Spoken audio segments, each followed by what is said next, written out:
Ya, baik.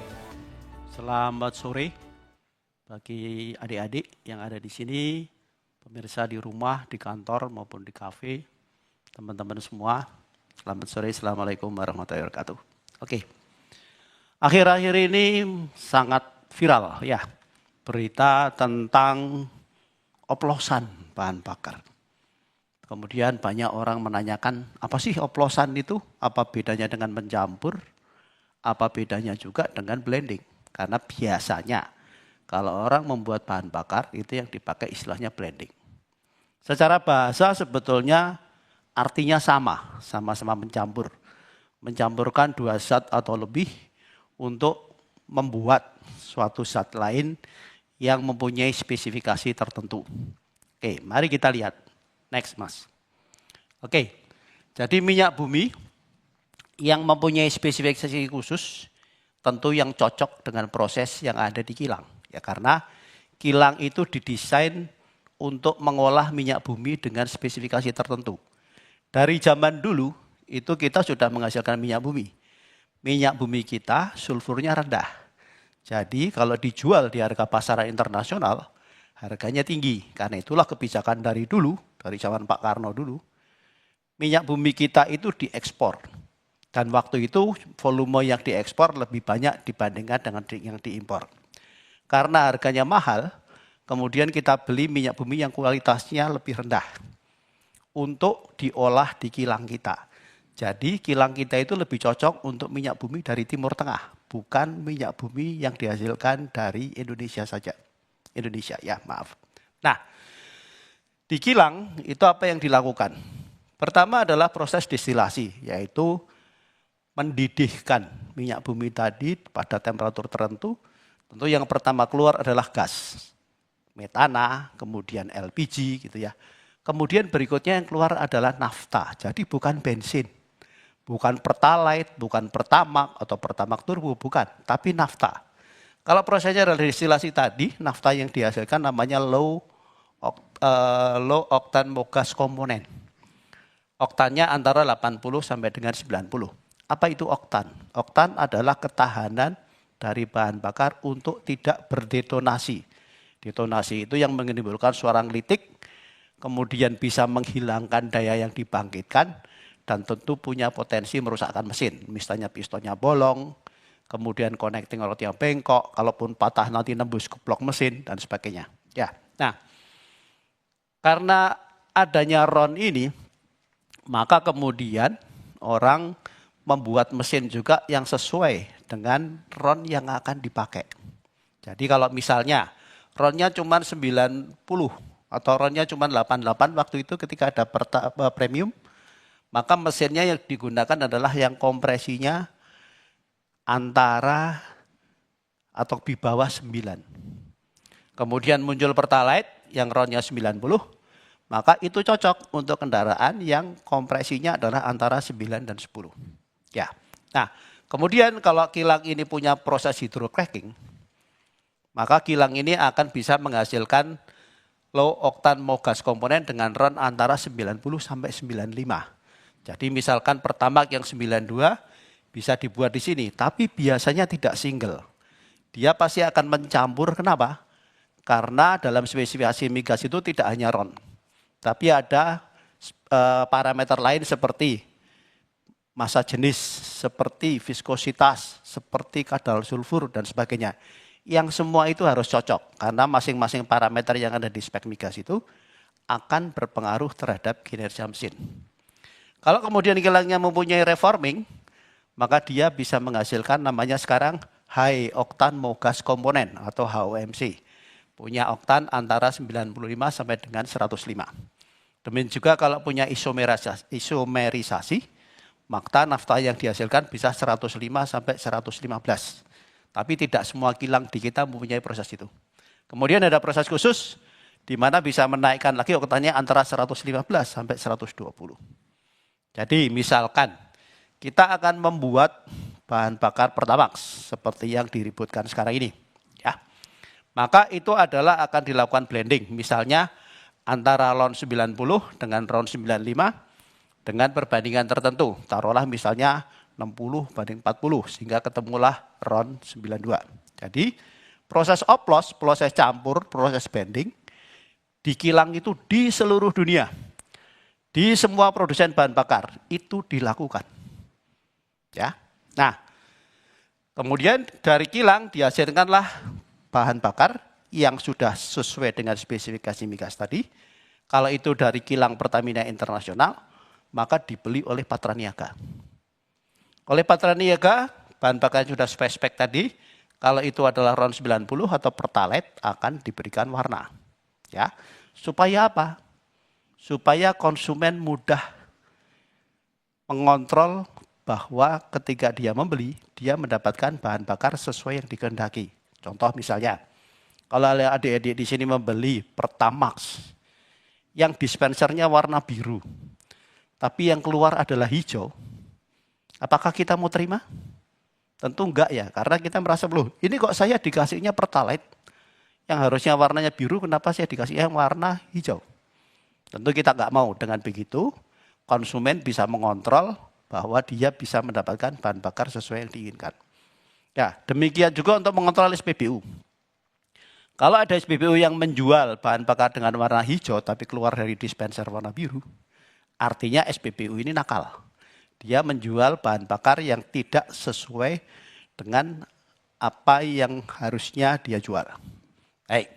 Nah, kemudian kalau dia bensin RON 92 atau Pertamax, selain diberi warna biru, ada lagi tambahannya, yaitu aditif paket deterjen. Demikian juga di Pertamax Turbo. Maka dia diberikan warna merah, dan aditif juga paket deterjen. Dan itu dilakukan di terminal bahan bakar minyak. Nah, apakah kita tidak boleh melakukan blending atau mencampur di terminal bahan bakar minyak? Boleh. Contohnya apa?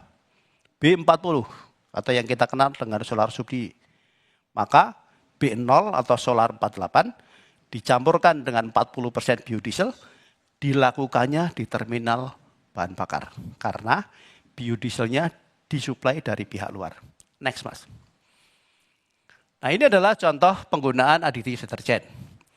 Paket aditif deterjen ini punya fungsi seperti yang kita lihat di sini, menjaga katup isap supaya tetap bersih, menjaga injektor tetap bersih, mencegah terjadinya pengurangan daya, mencegah terjadinya pemborosan bahan bakar, mencegah peningkatan emisi gas buang, dan menjamin bahwa mesin itu aman untuk dioperasikan. Kalau kita tidak menggunakan paket deterjen, maka yang terlihat adalah di sini. Jadi katupnya akan banyak kerak seperti ini. Kalau ini kebetulan adalah katup kondisi baru, yang gambar yang ketiga adalah kondisi katup dengan aditif, keraknya tipis saja, sedangkan yang tanpa aditif adalah seperti yang gambar yang paling kanan. Ya, fungsinya ada di mana? Di sini. Jadi katup itu adalah tempat di mana dia akan membuka atau menutup campuran bahan bakar yang akan masuk ke ruang bakar. Seandainya banyak kerak seperti ini, maka campuran bahan bakar dan udara akan terganggu untuk masuk tertahan. Sehingga akibatnya dayanya berkurang. Jadi kalau misalkan benar dugaan bahwa Pertalite yang RON 90 itu dicampur dengan Pertamax ya RON 92. Kalau 50-50 menjadi RON 91. Maka mestinya yang terjadi adalah masyarakat bisa merasakan bahwa tarikan kendaraannya menjadi berat. Konsumsi bahan bakarnya boros. Ya, pasti itu akan bisa dirasakan. Yang tadinya mungkin membeli bahan bakar full tank bisa seminggu, kok sekarang cuma 5-6 hari ya, gitu. Enggak seperti biasanya. Next, Mas. Bagaimana kalau misalnya oplosan itu dilakukan atau pencampuran seperti yang dituduhkan Kejaksaan Agung itu dilakukan oleh Pertamina? Maka yang terjadi seperti ini. Jadi, karena di dalam Pertamax itu ada aditif deterjen, di Pertalite tidak ada. Maka kalau dosisnya kurang, yang terjadi akan seperti ini. Jadi titik yang pertama yang paling kiri adalah ketika dia tidak menggunakan aditif. Ketika kemudian aditifnya ditambah sekitar mungkin 55, maka bukan turun, tapi malah naik. Ya, kalau kita tambahin lagi menjadi sekitar 130, mungkin dia akan turun seperti garis kuning. Kemudian ditambahi lagi menjadi sekitar 180, akan ke titik yang ketiga, yang biru. Kemudian yang terakhir akan menjadi yang paling kanan. Jadi kalau kita lihat di sini, tanpa aditif keraknya cukup banyak, Dengan aditif tapi kurang dosisnya, keraknya tambah banyak. Dengan aditif yang dinaikkan dosisnya, keraknya mulai sedikit. Dengan aditif yang optimum, keraknya makin sedikit. Jadi seandainya itu terjadi, berarti antara tahun 2018 sampai dengan tahun 2023, mestinya banyak masyarakat yang mengeluhkan, kok kendaraan saya sekarang menjadi tidak enak. Tapi apakah kita dengar berita tentang itu? Next, Mas. Oke, bagaimana dengan pewarna tadi?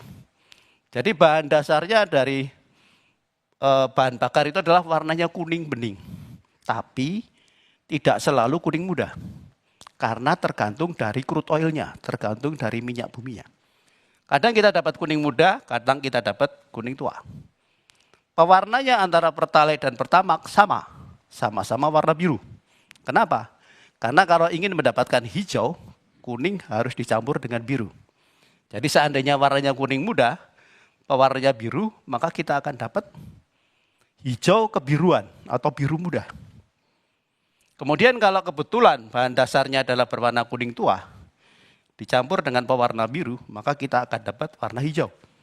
Ketika warnanya adalah menjadi biru muda, kemudian viral di video bahwa ada orang mengisi 2 botol kaca, diisi 1 Pertalite, diisi 1 Pertamax. Ya. Lalu yang didapat adalah, ini kok warnanya sama?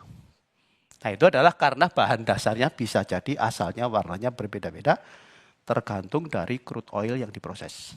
Ya. Nah, jadi mestinya kalau selama 5 tahun itu terjadi pengoplosan, maka masyarakat sebagian pasti akan mengenali warnanya.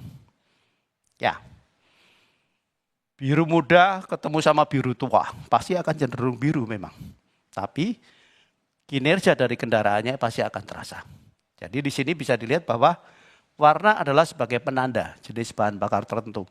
Sebagai alat kontrol bagi konsumen untuk kepastian mendapatkan bahan bakar sesuai dengan yang dia kehendaki. Demikian juga sebagai alat kontrol agar SPBU memang menjual bahan bakar sesuai dengan warna dispensernya.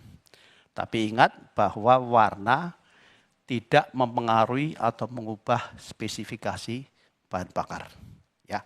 Jadi kalau selama ini diributkan masalah oplos mengoplos, ada yang bilang antara RON 88 dengan RON 92, jadinya RON 90.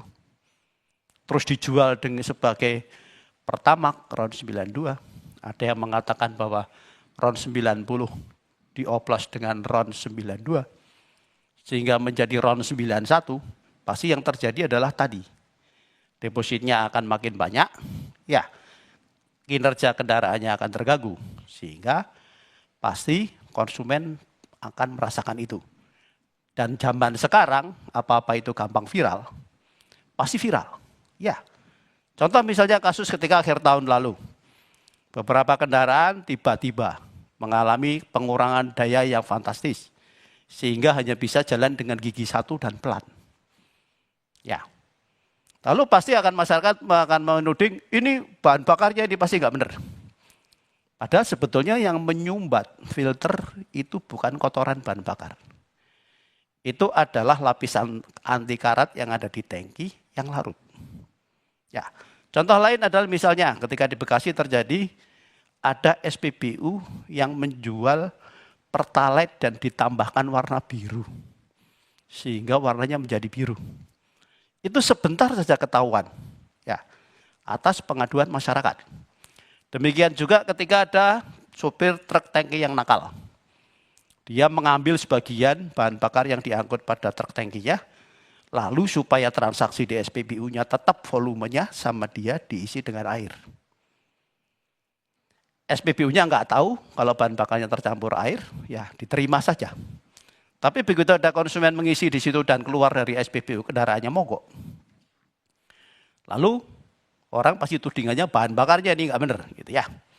Kemudian diselidiki ternyata memang ada air di dalam tangki bensinnya. Tapi SPBU yang juga menjadi korban tadi mau melayani masyarakat untuk menguras tangkinya, mengisi dengan bahan bakar yang tidak terkontaminasi dengan air. Jadi rasanya 5 tahun kejadiannya terpotong dengan COVID 2 tahun ya. Kok sampai tidak ada berita apapun? Benar enggak? Oke, baik, terima kasih. Saya kembalikan ke Mbak Ilona.